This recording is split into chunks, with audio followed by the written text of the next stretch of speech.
toutes et à tous, on se retrouve pour cette nouvelle vidéo dédiée à la série Seigneur des Anneaux, les Anneaux de Pouvoir. Donc ça sort le 2 septembre et du coup dans cette vidéo je vais parler de trois choses parce que voilà, il y a eu pas mal de news et j'avais envie de faire une petite vidéo dessus. Donc dans un premier temps on va parler de la vidéo bande-annonce publicitaire on va dire, donc il y a eu du coup le teaser, donc ça je l'avais déjà vu.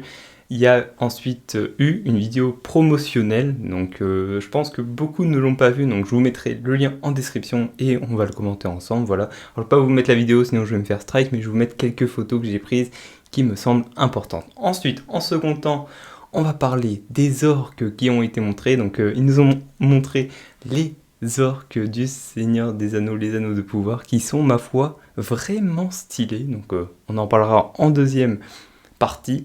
Et en troisième partie, on va parler du coup d'un nouveau livre qui sera publié le 10 novembre 2022, donc dans sa version anglaise, et qui s'appellera The Fall of Numenor. Donc la chute de Numenor, voilà, ils sont malins, ils attendent la première saison, bam, ils sortent le livre pour que les gens se disent « Ah tiens, mais pourquoi la chute de Numenor, pourquoi, tout ça ?»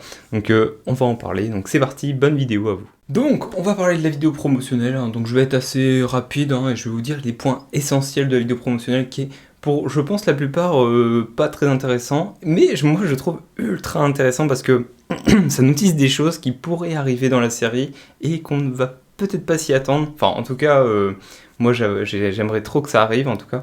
Donc c'est une vidéo qui s'appelle « La Terre a besoin de plus de fans elfes hein, », donc on se retrouve dans la peau d'un enfant qui au départ enlève ses crampons de foot et arrête la musique parce que voilà il a pas envie, et il se retrouve en classe et il tombe comme par hasard évidemment sur le Seigneur des Anneaux, qui va ensuite lire tout ça, il va dire wow, c'est vraiment cool et tout, et qui va même acheter grâce à Amazon des brassières et tout pour se transformer en rôdeur et partir au cinéma voir le premier épisode du coup de la série, parce que oui, sûrement les premiers épisodes de la série, hein, c'est pas encore confirmé en tout cas officiellement, seront sûrement au cinéma, donc ça c'est vraiment cool. Mais du coup, ce qui est intéressant dans ce trailer, c'est que, bon, dans un premier temps, ils trouvent le livre, ok, donc le livre, alors c'est les pochettes qu'ils ont faites récemment, là, que j'aime pas du tout, les pochettes version, bah du coup, la série, avec, je crois, le tome 1 avec Galadriel, le tome 2 avec peut-être Sauron, et le tome 3 avec je sais plus quoi. En tout cas, les affiches promotionnelles de la série, je suis pas très fan qu'ils aient pris ça, mais bon, on va dire qu'ils sont dans leurs droits, ils ont créé leur propre style de bouquin, donc ils font comme ils veulent. Mais ce qui est intéressant, c'est que déjà, au niveau de la classe, on peut voir en arrière-plan, donc les affiches des enfants qui ont été faites, et on peut voir des drapeaux, enfin des emblèmes, des signes qui représentent du coup différentes nation des elfes, un peuple des elfes. Pour moi, celui du centre, ça doit être celui de Fëanor, ou celui de droite, je ne sais plus. Et celui de gauche, j'ai aucune idée. Alors, est-ce que c'est pas un je sais pas, des hommes ou des nains? Donc, on va le savoir dans la série. En tout cas, c'est cool. Voilà, il y a des petits Easter eggs qui sont un petit peu partout. Et du coup, le plus gros Easter egg hein, qu'on peut voir, c'est un peu plus tard dans la vidéo, donc il est à l'école et il se tourne et là il entend du bruit et là il voit un Ent, et voilà, donc on voit un Ent qui est quand même magnifique, hein, donc je pense pas qu'Amazon ait voilà, pris beaucoup, enfin je vois pas pourquoi ils auraient investi énormément d'argent pour représenter un Ent, donc ok ça peut rappeler du coup ce qu'on a vu dans les films, mais pour moi, on va en avoir dans la série parce que effectivement, les Ents hein, sont là depuis le début de la création du monde. Hein. Ils ont été créés par Yavanna, donc la déesse de la nature, et bah, ils ont vécu du coup tous les âges de la Terre du Milieu hein, jusqu'à que nous les connaissions dans le Seigneur des Anneaux, dans la forêt de Fangorn. Hein. Fangorn, du coup, qui est le nom de l'Ent Sylvebarbe, enfin Sylvebarbe en français, mais du coup Fangorn c'est son nom entique on va dire, donc son nom, son premier nom tout simplement. Et du coup au second âge ils apparaissent aussi, alors dans le lore il me semble, hein, si je dis pas de bêtises évidemment, ils apparaissent parce que du coup les femmes Ent à cette époque-là du second âge ne vivent plus avec les hommes Ent, et elles vivent en gros sur les plaines du Dagorlad. Donc en gros, elles préfèrent vivre dans les plaines et les Ents mâles, donc comme Sylvebarbe, préfèrent vivre dans les forêts, les grandes forêts, qui à l'époque étaient parsemées un peu partout en Terre du Milieu, mais qui se sont retrouvées du coup à ne plus vivre que dans la forêt à côté du pays de Brie et de la comté, donc la vieille forêt là où vit Tom Bombadil, et l'autre forêt la plus imposante, évidemment la forêt de Fangorn. Alors ils auraient pu, je pense, vivre dans la forêt noire, mais vu qu'elle est pas ouf vers la fin du troisième âge, enfin en tout cas au troisième âge, je pense que la forêt de Fangorn c'était vraiment leur siège social, hein, le cercle des Ents et tout ça, ça se passe là-bas. Donc voilà, hein, je pense qu'on verra des Ents et ça fait plaisir parce que je pense qu'ils vont essayer de partir à la recherche des femmes. Les femmes, je pense qu'elles vont se faire massacrer par le Mordor, hein, parce que du coup les plaines d'Agorlad, si on situe visuellement, alors je mettrai des cartes, hein, des images, vous inquiétez pas, je vais essayer de vous illustrer ça pour que ça soit le plus simple possible pour vous de comprendre.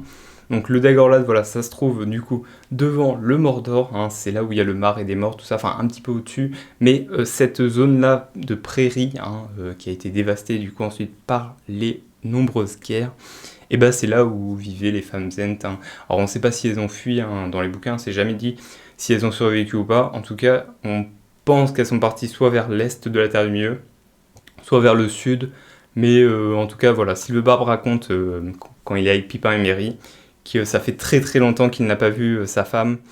Donc avant la fin du deuxième âge du soleil, les jardins furent détruits, et leur destruction entraîna la disparition des Ents femmes. Parmi elles se trouvait l'épouse Sylvebarbe. Elle s'appelait Fimbrétil, que l'on surnommait Membre Jonc, au pied léger.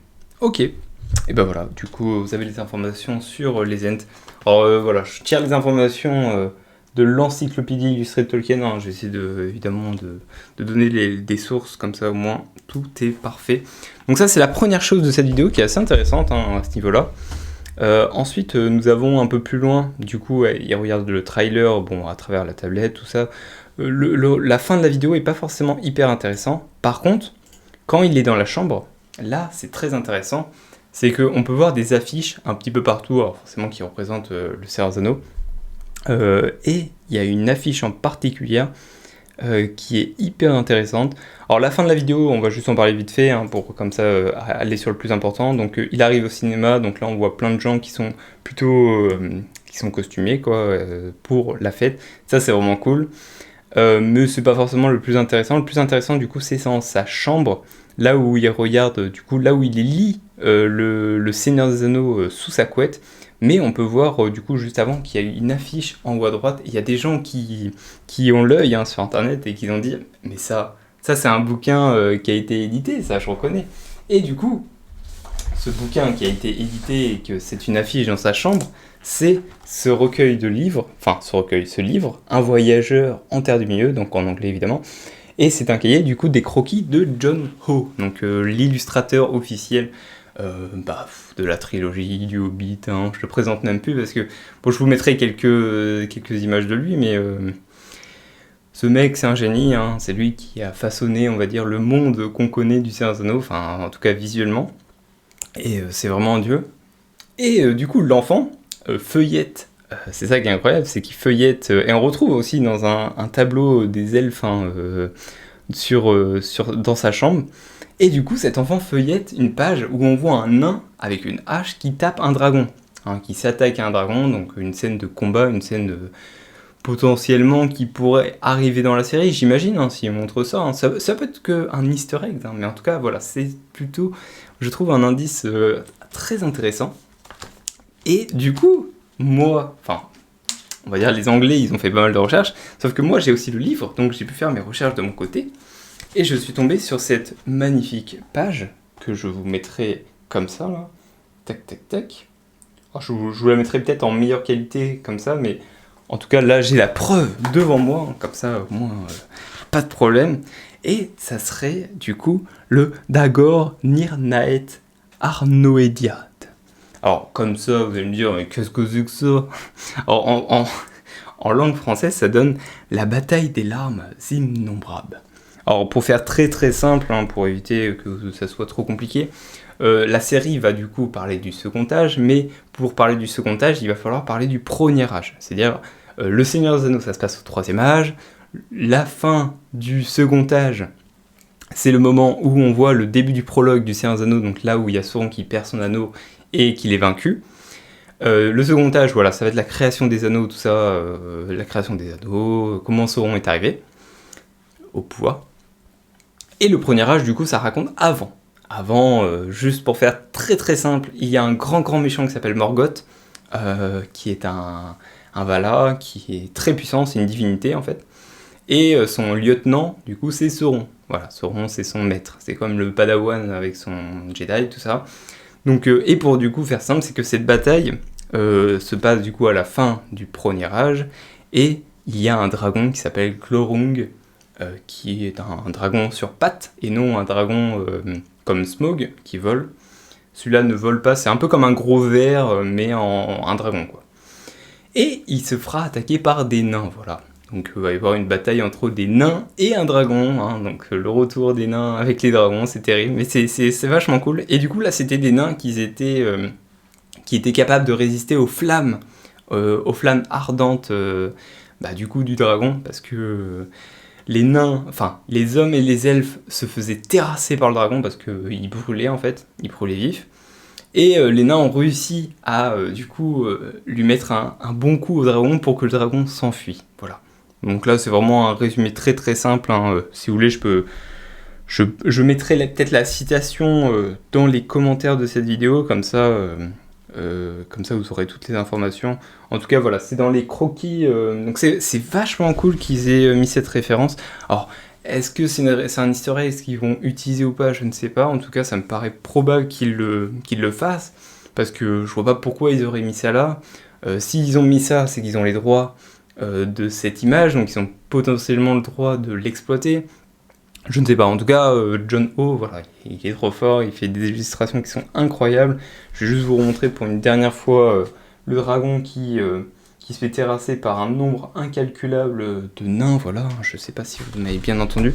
En tout cas, voilà, de cette vidéo promotionnelle, alors voilà, si on la regarde d'un coup d'œil comme ça, bah forcément on voit pas grand chose, hein, on dit juste ok, c'est un enfant qui voit la vision de Tolkien en étant un enfant, et ça c'est cool, hein. En vrai tout le monde a découvert Tolkien, enfin tout le monde ne l'a pas découvert quand il était jeune, mais je pense que tout le monde a eu cette sensation d'être dans un autre monde et tout, de découvrir, alors pas forcément à travers les livres, hein, parce que moi personnellement j'ai commencé par les films, mais ça m'avait fait la même impression d'être dans un monde différent et d'apprécier tout ça, quoi. Bon, bah écoutez, on va passer à la seconde partie, hein, c'est parti. Ok, donc, les orques, les fameux orques, hein. Donc on a ceux du Seigneur des Anneaux, qu'on connaît. Il y a ceux de Ralph Bakshi, que vous connaissez pas, mais que vous n'avez pas envie de connaître. Je vous mettrai une image aussi.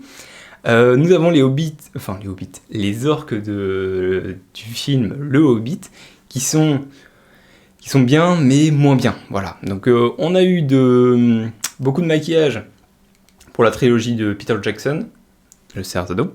On a eu un peu moins de maquillage et beaucoup de CGI, surtout pour Azog, le Profanateur.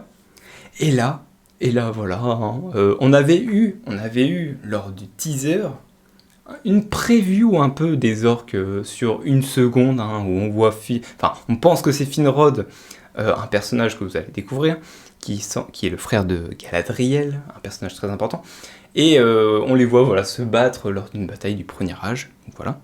Et là, il y a IGN, donc un média qui est assez important, qui a partagé les orques, hein, en exclusivité. Alors je vais vous mettre les images, ne vous inquiétez pas. Et je vais parler à travers ça. Donc, pour eux, hein, je vais aussi lire l'article, hein, donc les armées orques ont toujours eu un rôle important forcément dans l'œuvre du Seigneur des Anneaux, hein, dans son ensemble.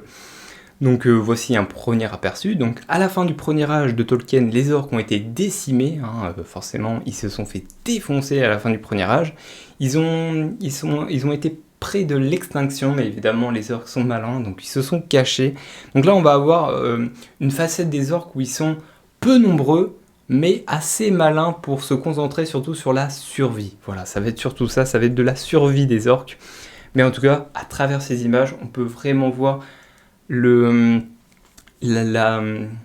sais pas, je trouve que les images sont hyper propres. Alors, la première fois que je les ai vues, ça m'a fait penser aussi au jeu Shadow of War, Shadow of Mordor.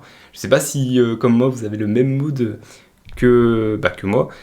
Je sais pas, je trouvais qu'il y avait une espèce de ressemblance. Je trouve qu'ils ont vraiment un caractère très différent chaque orc. Et c'est cool. Enfin, c'est super cool qu'ils soient. Ça change, toi, ça change. Ceux du Seigneur des Anneaux étaient très très bien, je suis d'accord, hein, mais on n'est plus à la même époque, donc forcément ça s'est amélioré en termes de qualité, hein. En fait, ils sont tellement nets que c'est impressionnant en fait. Mais tout le monde a remarqué ça, hein, c'est que vu que c'est des images, et bah forcément c'est très très net. Du coup, bah les gens sont pas forcément habitués, mais bon, voilà. Donc en gros, ils racontent qu'ils adorent les prothèses, ils adorent le fait d'avoir conceptualisé les orques, et ils disent que bah du coup ça sera forcément des orques bien différents, parce qu'on est des milliers d'années avant les événements du Seigneur des Anneaux, donc forcément les orques sont différents de ceux qu'on a à la fin, on va dire à la fin de l'histoire, hein, parce que l'histoire elle est assez colossale. Donc il s'agit d'une époque totalement différente pour les orques, hein, bien avant celle des orques que l'on a pu voir à l'écran jusqu'à maintenant.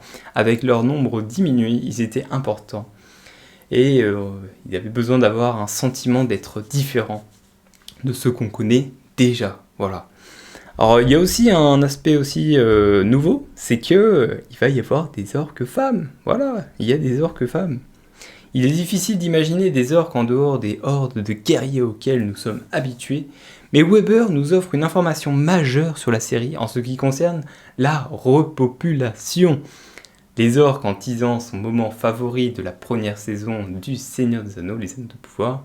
Il y a des orques femelles que j'ai vraiment aimées, dit-elle. Oh. Et en gros, elle raconte qu'il y aura un orque particulier. Bah, il y a forcément des orques particuliers. Par exemple, Lurtz est un Uruk-hai, enfin, entre guillemets, Uruk-hai dans les films particuliers. Gothmog est un orque particulier. Et on a tous, voilà, on sait tous, on aime bien ces petits personnages qui sont très intéressants, très différents. Et elle raconte qu'il y en aura un qui sera très très intéressant. Donc je ne sais pas s'il y en aura qu'un ou plusieurs, mais voilà, en tout cas c'est cool d'avoir... on va pouvoir aimer les orques, et je sais qu'il y a des gens qui adorent le mal, donc voilà, ils vont être très contents pour ça. Donc vu que ces orques ont l'air fort différents de leurs équivalents futurs, Weber a pu détailler comment ils ont déterminé leur apparence. Donc la manière dont je les ai décrits à mon équipe, c'est un peu comme des versions bébés, raconte-t-il. Ce ne sont pas vraiment des bébés, mais ils sortent juste des ténèbres. C'est le tout début. Par exemple, si vous regardez les anciens films avec eux, vous les verrez pleins de cicatrices marquées par des combats, et ils ont connu beaucoup de combats. Cela se passe... en gros, il y a des grandes batailles au Troisième Âge, donc forcément ils sont marqués, hein, ils ont des trophées de guerre, tout ça. Cependant, eux, ils ont... ceux de la série... il y aura toujours des rides, des textures, mais qui seront plus douces, hein. Ils n'auront pas forcément des trophées de guerre parce qu'ils sortent justement des ténèbres en fait. Et ils ont des problèmes de peau à cause de l'exposition au soleil. Ils n'ont pas la peau aussi sombre et ils ne sont pas spécialement musclés ou vétérans comme on a pu les voir dans certains anneaux en fait. Là on est vraiment sur des orques qui ont été peut-être enfouis sous la terre parce qu'ils se sont cachés. Et là, il y a eu, je sais pas, un appel, comme une sorte d'appel de la Horde, qui fait que tous les orques se sont un peu réveillés, et ils sont repartis à la chasse, ils sont repartis en mode survie, mais pour retrouver, je ne sais pas, peut-être un maître, une épée, je ne sais pas, hein, ce que va nous raconter cette histoire. En tout cas, c'est vachement intéressant cet article. Donc, comme dans les films du Seigneur des Anneaux de Peter Jackson, les effets pratiques restent très importants pour les créatifs derrière les anneaux de pouvoir, et comme les orques, les prothèses et produits chimiques ont tout autant évolué depuis que les orques ont commencé à faire la misère à la communauté de l'anneau et leurs alliés. Et oui, les temps ont changé, hein. Il y a 20 ans, on utilisait de la mousse latex, qui est une sorte de petit caoutchouc poreux, un matériau spongieux avec une surface lisse ou au choix.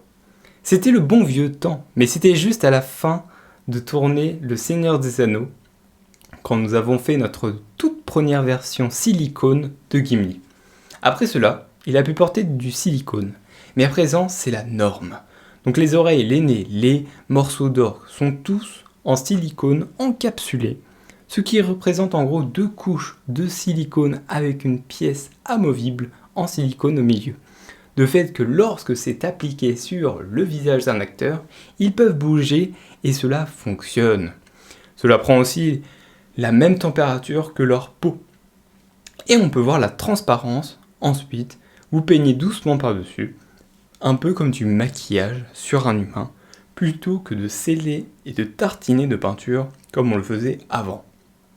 Donc ça montre bien l'évolution dans l'univers du maquillage, de la façon de maquiller voilà, les orques, les créatures, tout ça. Et ça a évolué depuis le Seigneur des Anneaux. C'est des nouvelles techniques qui vont du coup changer forcément le visuel. Et moi je trouve que c'est vraiment réussi. Donc dites-moi ce que vous en avez pensé des orques, parce que c'est vraiment incroyable. Voilà, donc, dernière information, donc HarperCollins a annoncé le 10 novembre 2022 une nouvelle publication de Tolkien. Alors c'est pas de Tolkien lui-même, ni de son fils, c'est d'une autre personne qui reprend des recueils de l'un et de l'autre pour en faire un nouveau livre. Donc nous avons The Fall of Númenor, donc la chute de Númenor. Alors ça fait un petit écho à la chute de Gondolin, voilà, je pose ça là pour ceux qui n'ont pas lu. Celui de la chute de Gondolin, très très sympa. Donc là ça sera du coup la chute de Númenor. Donc c'est édité par le célèbre expert Tolkien Brian Sibley. Donc ce livre rassemble les écrits de J.R.R. Tolkien sur le second âge, et pas seulement J.R.R. Tolkien, mais du coup pas mal d'informations. Donc je vous mettrai le lien de l'article, mais si vous voulez je vous parle un petit peu de ce volume. Donc ce volume racontera du coup l'histoire sur les fondations de Númenor. Donc ils sont assez malins parce qu'ils le sortent à la fin de la première saison, je pense, de la série qui arrive, donc le 2 septembre. Et du coup, comme ça, les gens qui veulent en apprendre plus sur ce qui va se passer, ou en tout cas sur la période qui est donnée, et ils pourront acheter ce livre. En tout cas, les Anglais, nous, ça sera pas encore traduit. Alors, je sais pas quand ça sera traduit, mais en tout cas, pas cette année, c'est sûr. Et du coup, ça va parler du coup de la Forge des Anneaux, la dernière alliance contre Sauron, qui met fin au second âge. Donc, la déclaration de Brian Sibley, donc j'espère que cette occasion de lire sous la forme d'un récit unique, un compte-rendu de ces années permettra de mieux comprendre l'impact des événements monumentaux du second âge sur ceux racontés dans Le Seigneur des Anneaux. Parce que oui, le second âge est raconté dans plusieurs livres, mais en tout cas, je vais prendre les deux principaux. Nous avons le Silmarillion. Donc le Silmarillion, c'est l'ensemble de l'univers qui est raconté. Sauf que du coup, le second âge, c'est une petite partie. Et nous avons aussi pas mal d'informations à la fin du Seigneur des Anneaux, donc dans les appendices. Voilà, il y a pas mal d'informations. Je vais essayer de vous retrouver le chapitre. Voilà, dans les appendices, il y a une page qui s'appelle Les rois de Númenor. Enfin, en fait, il y a plusieurs petits chapitres qui en parlent. Ça commence par les annales des rois et des seigneurs souverains, et en tout cas, ça décrit bien, et ça parle même du premier âge. Voilà, donc la série a tous les outils techniques pour nous faire quelque chose d'incroyable. Et voilà, donc pour les amoureux du coup des travaux de Alan Lee, donc Alan Lee c'est un dessinateur qui est expert du coup, comme John Ho, dans les illustrations du Seigneur des Anneaux et du Hobbit et de toutes les œuvres de Tolkien. Donc il aura 10 nouvelles planches qui n'avaient pas eu l'occasion de représenter avant, donc comme Galadriel guidant les elfes à travers le Khazad-dûm, ou encore la construction de Barad-dûr. Et le président de la Tolkien Society, John Gunner, a déclaré « C'est un plaisir absolu pour les fans de Tolkien que vous découvriez l'œuvre de Tolkien grâce à la série Amazon, ou que vous soyez un lecteur assidu depuis des décennies. Cette édition vous amènera dans la période sombre du second âge et vous montrera une autre facette de la Terre des Mieux que celle que vous connaissez déjà. Il ne s'agit pas seulement de Sauron et de la Forge des Anneaux, mais aussi de l'ascension et de la chute du grand royaume insulaire de Númenor. » Et ben voilà. En tout cas, ça c'était du coup une nouvelle édition de livre, donc c'est vraiment stylé. Alors évidemment, je vous mettrai quelques images pour illustrer cette vidéo. Alors je tenais juste à rajouter du coup, à la fin de la vidéo forcément, nous avons une news de Entertainment Weekly, donc un article voilà, qui a été posté. 3 illustrations du coup d'Alan Lee. Donc la première illustration c'est la ville de Arménélos, donc voilà, une ville de Númenor, peut-être celle du trailer, je ne sais pas. La seconde c'est Narvi le nain qui est en train voilà, de façonner peut-être en rapport avec les portes de la Moria, je ne sais pas. Ça c'est cool. Et ensuite la troisième qui est ultra intéressante, c'est Sauron qui se rend aux Núménoréens. Donc Voilà, on voit un Sauron qui a l'air chauve, voilà, des cheveux chauves. Ah, donc c'est sa forme, je dirais, d'elfe. Donc voilà, on va avoir sûrement peut-être un Sauron chauve, hein, je ne sais pas. En tout cas, il a l'air chauve sur l'illustration du coup d'Alan Lee. Donc voilà, c'était tout pour ces informations. Alors j'espère que cette vidéo vous a plu. Juste dernière information de la série, alors c'est pas officiel mais c'est une pub qui a été partagée par Amazon Prime. Alors je sais pas si c'est une erreur ou pas, mais en tout cas ils ont partagé une nouvelle pub où il y a une image en gros de Númenor sous un autre angle, une espèce de vue aérienne sur une autre statue. Donc voilà, dites-moi qu'est-ce que vous en pensez de cette petite image. Donc c'est une petite image voilà, qui arrive comme ça là, juste à la fin. C'est arrivé, là nous sommes le 23 juin et c'est arrivé dans la nuit. Donc voilà, en tout cas merci d'avoir suivi cette vidéo. Alors elle était peut-être un petit peu longue, elle a duré 33 minutes, peut-être qu'au montage elle durera moins longtemps. Est-ce que ça vous plaît ce genre de vidéo où je vous parle des dernières news de la série un peu plus en profondeur, où on discute, je vous lis les petits articles, tout ça. Dites-moi ce que vous en avez pensé. Je vous dis au revoir pour la suite. Sur mon site, alors je prépare un site dédié à la série pour mettre toutes les informations, donc ça c'est en préparation. Sinon sur ma page laterredumilieu.fr vous avez aussi un onglet série où il y a déjà pas mal d'informations dessus, comme les cartes, très important les cartes, les photos, les vidéos et d'autres choses il me semble, voilà, donc n'hésitez pas à vous abonner, je vous dis au revoir et au revoir.